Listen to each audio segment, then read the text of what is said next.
સુરતના ચોક બજાર વિસ્તારમાં 4 વર્ષની માસૂમ બાળકી સાથે થયેલા દુષ્કર્મના કેસમાં તંત્ર સફાળું જાગ્યું છે અને તપાસ તેજ કરવામાં આવી છે।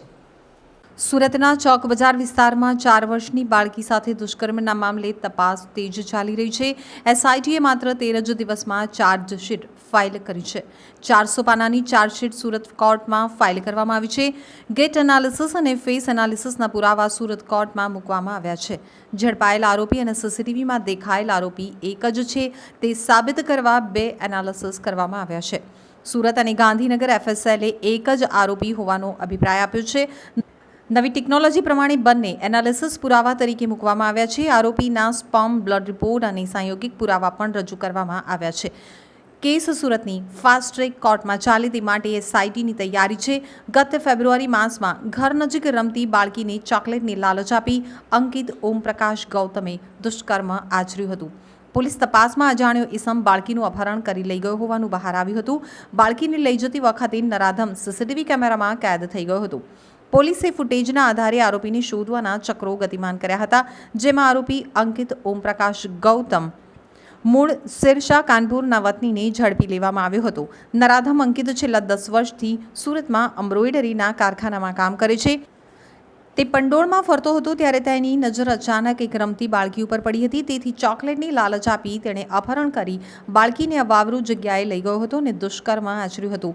બાદમાં તે બાળકીને રડતી છોડી ભાગી ગયો હતો। ફેબ્રુઆરીના મોડી રાત્રિના આસપાસ 8:30 વાગે એક બાળકીનું અપહરણ થયેલું હતું, જે બાબતે પોલીસ સ્ટેશનને જાણ થતાં એ બાળકીને સીસીટીવીમાં કોઈ અજાણ્યો ઇસમ આંગળી પકડીને લઈ જાય છે, જે ભૂતકાળના બનાવને અનુરૂપ સત્વરે બનાવની ગંભીરતાને લઈને પોલીસ સ્ટેશનની ટીમ તેમજ ઉપરી અધિકારીઓને જાણ કરવામાં ડીસીપીના તમામ પીએસપી અને ડીસીપી સાહેબની સૂચનાથી તમામ વિસ્તારને કોર્ડન કરવામાં આવેલો અને આશરે 11:30 વાગે ભોગ બનનાર કે જે બ્લીડિંગ હાલતમાં મળી આવેલું તેને સિવિલ હોસ્પિટલમાં એડમિટ કરવામાં આવેલી અને તેની ટ્રીટમેન્ટ ચાલુ કરવામાં આવેલી અને આશરે વહેલી સવારે 4 વાગ્યા સુધીમાં આખું પંડોળ અને વેડ વિસ્તારના જેટલા ઇન્ડસ્ટ્રીયલ એરિયા છે એને 400 પોલીસથી વધુ નેટવર્કથી કવર કરવામાં આવેલ અને 700થી 900 જેટલા સીસીટીવી ફૂટેજો ચેક કરતા આશરે 4 વાગ્યાના સુમારે આરોપી કે જે લૂમ્સના કારખાનામાં મજૂરી કામ કરતો હતો તેને પકડી પાડવામાં આવેલું, જેનું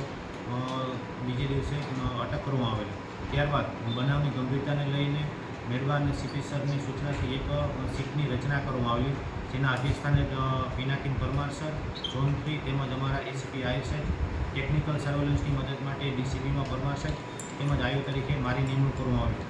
બનાવવાળી જગ્યાનું પંચનામું કે જ્યાં બ્લડ તેમજ અન્ય ભોગ બનનાર તેમજ આરોપીના જે સેમ્પલ હતા એફએસએલની હાજરીમાં અને ગાઈડલાઇન મુજબ સરકારી પંચોની સાથે રાખીને પંચનામું કરવામાં આવેલ। ત્યારબાદ આરોપીના કપડા માટે ડિસ્કવરી પંચનામું કરવામાં આવેલ તેમજ પ્રથમથી જ ગુનો અનડિટેક હોય કે જેમાં કોઈ આરોપીના નામ ન હોય તેના માટે ફોરેન્સિકની નવી ટેકનોલોજી એમાં ફેસ એનાલિસિસ જે સીસીટીવી ફૂટેજના આધારે મેચ કરવામાં આવે છે અને ગેટ એનાલિસિસ કે જેમાં આરોપીઓ જે તે દિવસે બનાવવાળી સમયે જે ભોગ બનનારને લઈ જાય છે ત્યાંના તેની મૂવમેન્ટ અને ત્યારબાદ એના કંટ્રોલ સેમ્પલ લેવામાં આવે છે, જે નામદાર કોર્ટને માંગ્યા અને માંગણી મુજબના રિમાન્ડ આપતા આ બધી પ્રોસેસ પૂર્ણ કરવામાં આવે। ત્યારબાદ ભોગ બનનાર છે એ ગુડિયા ભાષા જાણતી હોય તો દુભાષિયાનો વ્યવસ્થા કરીને 164નું નિવેદન તેમજ નજરે જોનાર શાયદોના પણ 164ના નિવેદનો લેવામાં આવેલ। ફોરેન્સિકની સાથે સતત સંપર્કમાં રહી અને પૃથ્થકરણ અહેવાલ પણ દિન 5માં મેળવી લઈ અને આશરે 13 દિવસમાં 400થી વધારે પેજનું ચાર્જશીટ કરવામાં આવેલ અને કેસ ફાસ્ટ્રેકમાં ચાલે તેમાં ડીસીપી સર તેમજ સીપી સરની સૂચનાથી સ્પેશિયલ પીપીની નિમણૂક કરી અને આરોપીને મેક્સિમમ સજા થાય અને ભોગ બનનારને ન્યાય મળે